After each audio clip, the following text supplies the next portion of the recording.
This is Cohesion, Concepts and Contexts, where we unpack and explore everything from architecture to the human experience around design. I'm Matthew Goldstein. In today's episode, we're talking about responsive design and overcoming roadblocks that arise within the creative process, whether it be responding to the natural topography of a site, to the client's brief, or overcoming budgetary constraints. As always, thank you, Matt. Welcome back, everybody. Thanks for tuning back into the podcast. Hey guys, how's it going? Welcome back. I feel like our episode is going to be particularly interesting because we're focusing on a conversation that will actually, I think, be relatable and applicable to any field that deals with a collaborative process. While it may appear effortless and seamless from the outside perspective, a peek behind the curtain can often reveal that many steps, obstacles will inevitably occur over the course of a project's timeline. Malek, let's dive into the reality of responsive design. You've had quite a few designs that you've had to respond to and some mid-course corrections along the way. How about you expound on this subject today? I think one of the mantras that I always go to is to respond and not react to different scenarios that come up or different obstacles and whatever that may be, whether it's site responsive or client responsive, or there's negotiations that you have to make. I think it's really important to work and negotiate with the process and with the people around it and figure out how to navigate those challenges and hurdles to come up with solutions as they occur throughout the process. And I think that to me is more about responding, taking the time, taking 2 steps back, 1 step forward, and sorting out like what the bigger picture is, and then making an informed decision. That way you're responding and not reacting. I think that's astute of you. From a human design perspective, I find fundamentally with the 2 steps forward, 1 step back, it's extremely frustrating for people in fulfilling their design, and with time consumption. It doesn't happen overnight, these projects. The key to knowing when to speak, when to listen, when to respond, I think these are all a natural part of your tenure as a designer. What is the points you want to bring up when it comes to the actual process of working with others? What's a couple of things you want to focus on? I think it's really important to expect the unexpected, navigating issues or solutions with clients, budgets, different environments, different terrains you're working with, different personalities. There's all of these variables that come to play. Yeah. You know what I mean? There's like a lot of that you have to navigate. And I think that's where it's really important to be able to stay ahead of the curve and understand the process as a whole, be confident in your skill set and what you're putting out, especially as something as so subjective or conceptual as architectural work sometimes.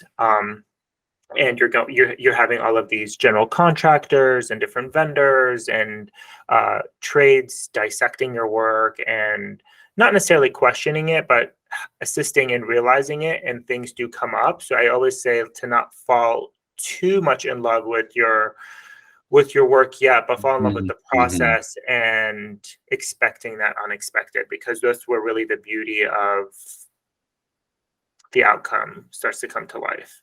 Yeah, I think the outcome versus the vision, and you mentioned it in a previous podcast, that you can't attach yourself to the outcome and be stubborn. I think you've done a pretty interesting job of responding and predicting situations that can occur.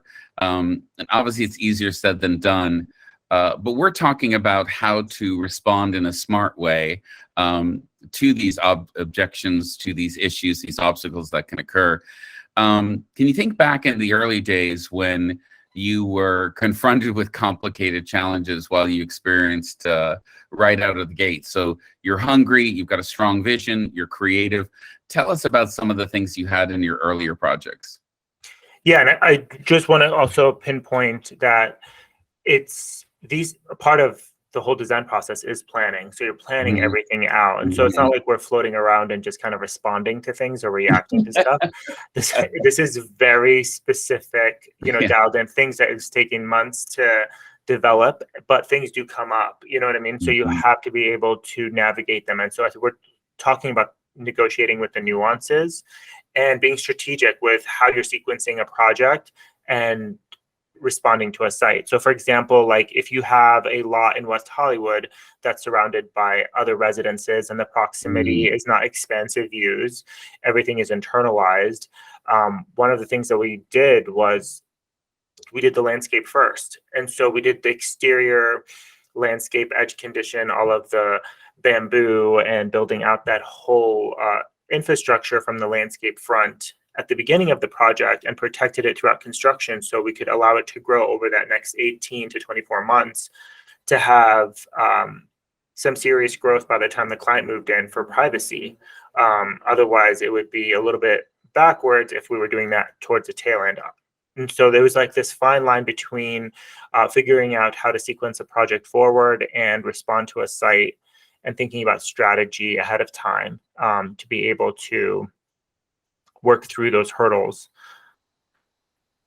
Yeah, I think it's interesting thinking back on my experiencing you putting bamboo in, because you're like, well, I'm putting in a root barrier so that it's installed. There's going to be no future issues. I'm going to grow the bamboo, then I'm going to strip it to 9 feet and polish it, and then there's going to be another 10 feet of bamboo above it. And I'm like, what are you talking about? You haven't even put a foundation. I know, but it was so important to be able to. There was so much, holding on that back view and figuring out how to. We weren't in Malibu. There wasn't an ocean view. We weren't looking out onto a national forest. We were looking at an apartment building, and so it was very exciting. But the client wanted to have a serene space that was in a metropolis and that was very central located. And so one of the ways that we could do that was really just work with the parameter condition and internalize everything. So it made the architecture that much more important, and those moments and vignettes throughout the house, and integrating nature within all of that. And so that all played a factor. I think it was remarkable to look through your flow throughs and go, how are we in Bali all of a sudden? How are we in these intimate spaces and it's completely exotic and tropical? Now, you constantly discussing, projects and intricacies with me over the years, and I find it completely fascinating. With these challenges, the nuances, the complications that can be associated with projects, and the features, that a lot of these integrations of various elements, like your designs are comprised of incredible elements, as we'll discuss in future episodes. As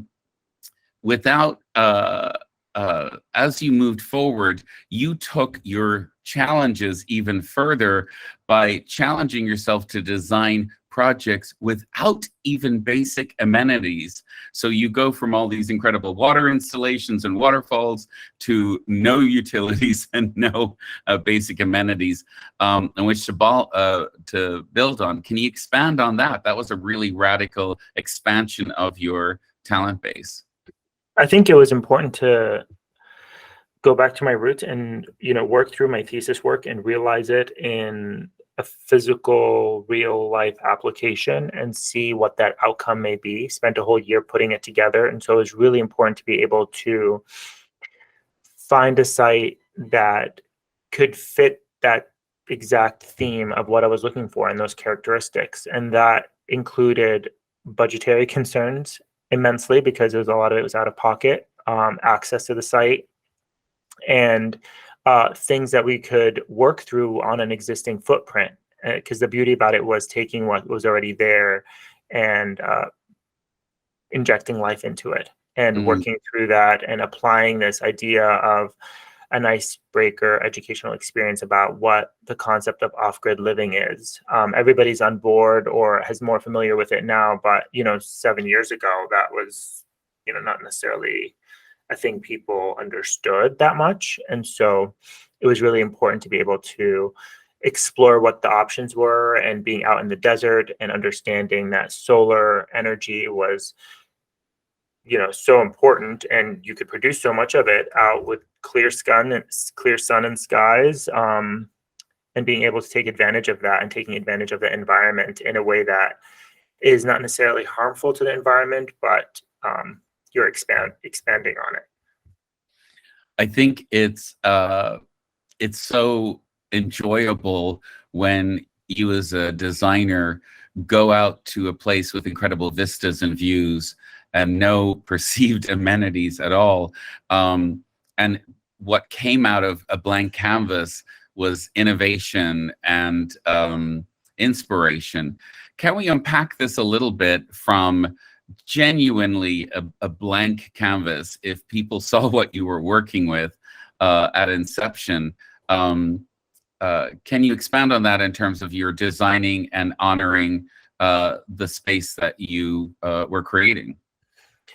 Yeah, I think it was a blank canvas to an extent. It was a blank canvas with parameters, and those parameters were preset already, and since the Homestead Act that the federal government put together in 1953.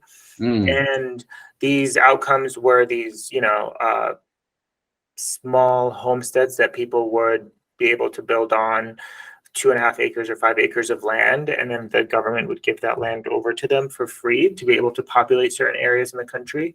And one being outside of Palm Springs in what is now known as Joshua Tree. And taking that footprint and using that as that parameters as part of one of my points that I needed to focus on how to work with that, along with budget, along with there's no external utilities anywhere, being 2,700 feet above sea level, and understanding and innovating and integrating with the environment around me and being inspired by it, because we were designing, camping, Yes. and building all at the same time, and really becoming one with that whole process. I think a sane person might go, okay, there is a cement slab, a couple of little bits of beams, no utilities. Why build there? You're a creative person. Why build there? I think why not? Because this was before, before people were jumping at the idea of being next to national parks. And I really do believe that national parks in our country are like time capsules, that everyone can enjoy, from all walks of life. Love that. And it's just a place where, everyone can appreciate Mother Nature untouched, uncensored. And being in Joshua Tree and being alongside Joshua Tree National Park, this property was just like the perfect property, and it was so inexpensive. It was so cheap, and it made sense to be able to apply and do it there.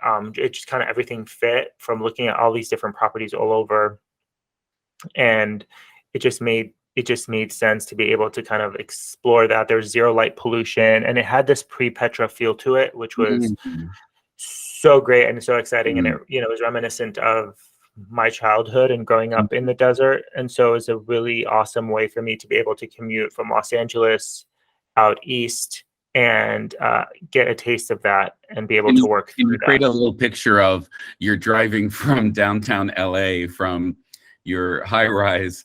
Can you paint a little picture for us of like what happened when you would drive to your site? Yeah, I mean, a lot of that time would be with just getting out to the desert, and you're driving on. Sometimes you're stuck in traffic, and then you're getting through all of that city noise, and then all of a sudden you're driving down a half mile of dirt road, and you're in unincorporated, non-maintained land, and you're all of a sudden off-roading and gaining access to something that you need to work on. So, and it's not even just the car part and the commute, it was more about the heavy duty trucks and all of the material that needed to arrive. That was a more complicated part than just like a regular vehicle. And the complexities that came with that was not fun. So, oh, how about a fun one? When we had removed some of the homestead debris that had accumulated at 2 a.m, something particular happened involving a dumpster. Oh my God. Yeah.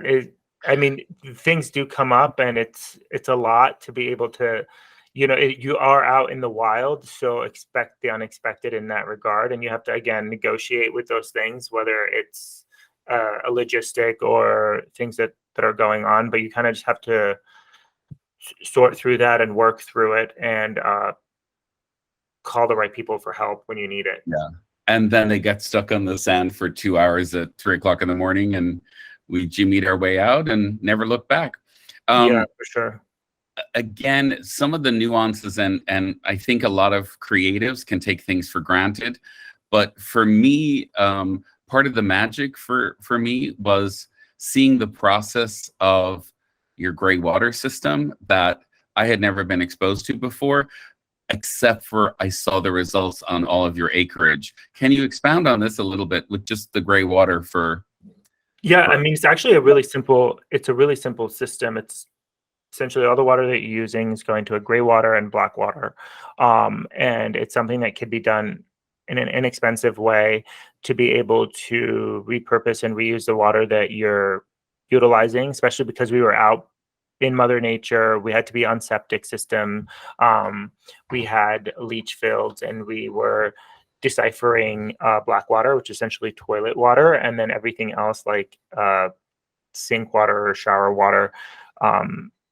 And that gets filtered out, deciphered, and distributed out to the surrounding landscape that's around the structure. And so it was a great way to be able to reuse the water that was already being used to, water and bring back certain species that were local to the area, because you are in a dry environment, and it didn't make sense to set up, irrigation systems, first of all, because we didn't even have the funds for it. And it didn't make sense to be able to waste that much water in a state like California. So this was a happy middle ground to be able to reuse what we were already utilizing while allowing it to grow the surrounding landscape and bring back wild animals and other. Well, I think the kind of rewilding of just seeing your acreage turn green, and the process of the Joshua Tree tortoise showing up and wandering by, and seeing a lynx out in the horizon of the property, it was extremely tangible from something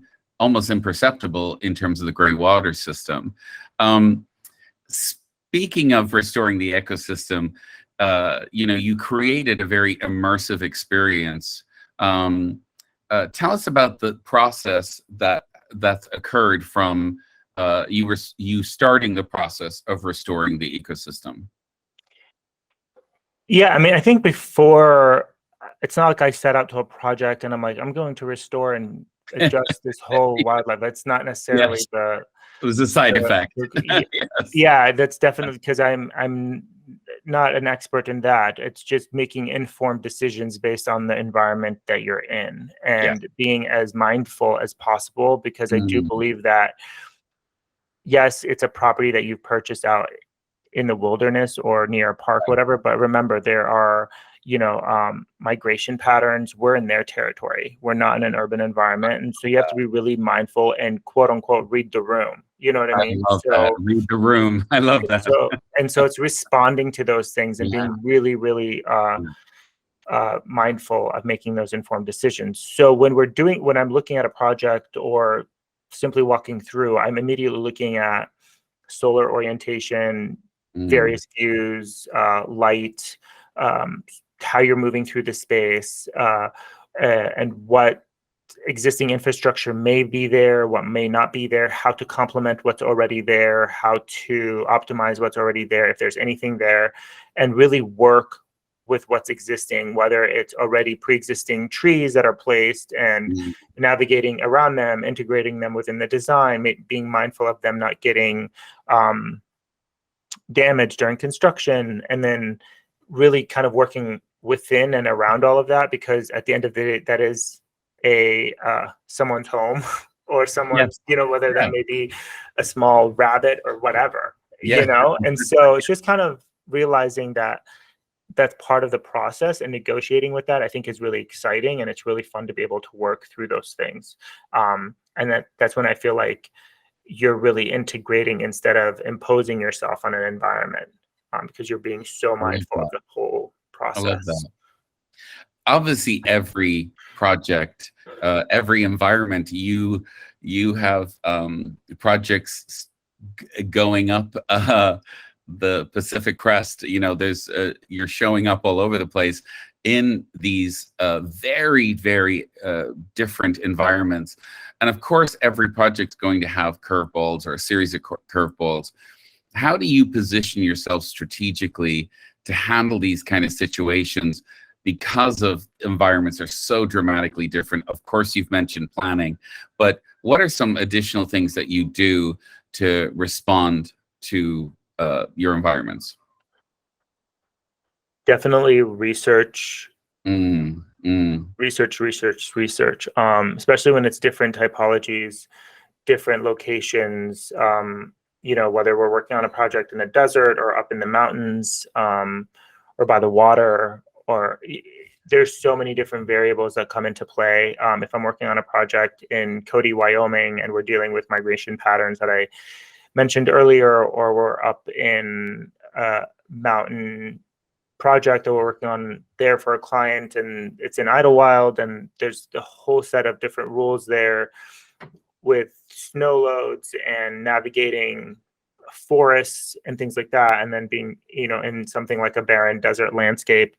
I think it's really important to be able to do the research, understand the context which you're in, and then being able to take a step back and look how you're going to integrate yourself. It's kind of like, jump rope. Before you do that, like, you have to, while two people are doing the hopscotch or whatever, you have to be able to jump in at the right time and figure out when it makes sense, and looking at the bigger picture first, and then backtrack from there, so you can plan accordingly with whatever obstacles that may be predicted, and prep for that contingency of things that may come up.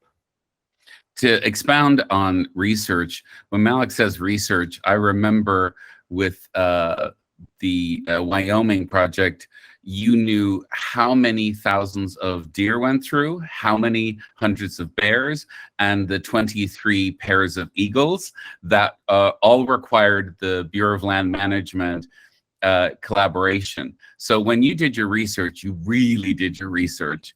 Well, we did our research on a high level, because obviously we're not sitting there figuring out deer, but we do reach out to consultants, and we're like, you have to reach out to the right biologists and the right people that can. It's actually a few-year process where they track the migration patterns, and they figure out what the seasons are, and you can't really do any disruptions from this month to this month, because this is when they're moving through the space, or there's lots of variables, and so you have to really be able to map that out from a logistics standpoint, from a construction front, but also working with nature as it's happening, because it's going to happen regardless whether you like it or not.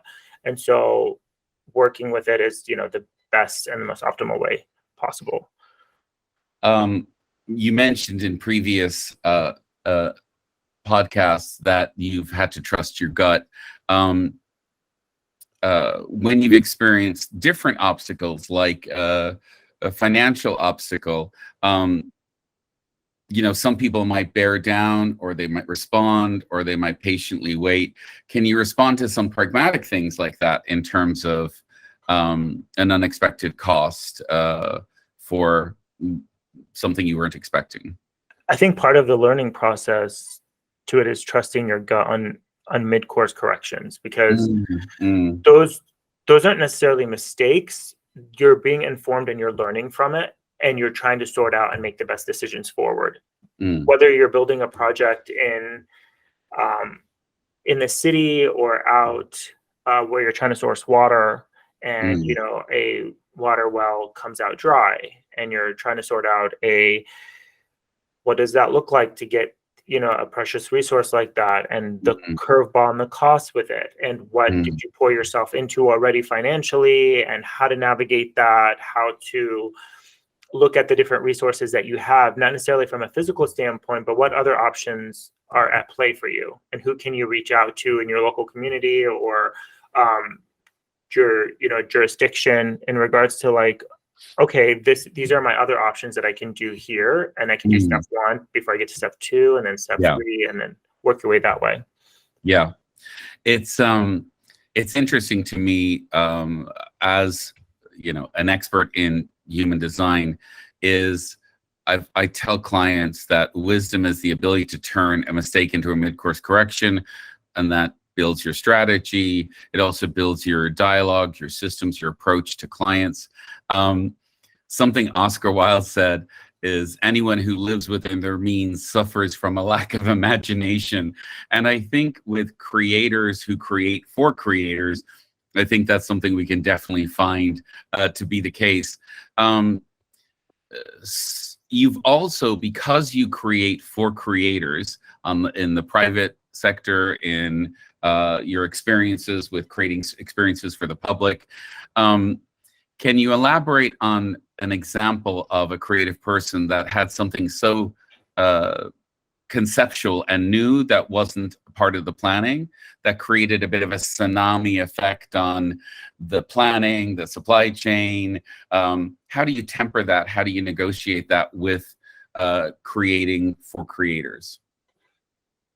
I think for that, it's, if you're ready and you're always working with the process, and it's something that you really enjoy and love, and working at a constant daily basis, you don't have to get ready. So then you're able to have options. You'll be able to use your emotional intelligence, your gut, and you'll probably have some backup options too, because in design and architecture, there's always a plethora of different things that you want to explore and experience. It's going to always come down to budgetary concerns and other aspects of the project that may not work for that. But then I think it's always good to have options and plan. I always plan for 3 scenarios that are either in different phases or conceptual. Some are more design developed, and being able to turn a disadvantage into an advantage. I think it's really important, especially when you're making decisions under budget pressures and there's not really that much room for error. So you have to really weigh out your pros and cons and make informed decisions that way. It's interesting to me because one of your out-of-pocket projects that you were working on, you had to create a storage unit for battery cells and just amenities. And this storage unit was, going to cost you money. But something we called that the off-grid lab, not a storage unit. Off-grid what?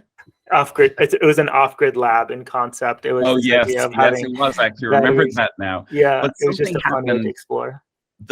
Something really fun happened by you doing something that was a lab, a pedestrian thing to store your solar panel batteries, and then you innovated on top of that storage unit. Can you expound on that a little bit? Yeah, for sure. I mean, it definitely did start out as a storage unit, quote unquote, but really it was just a shell.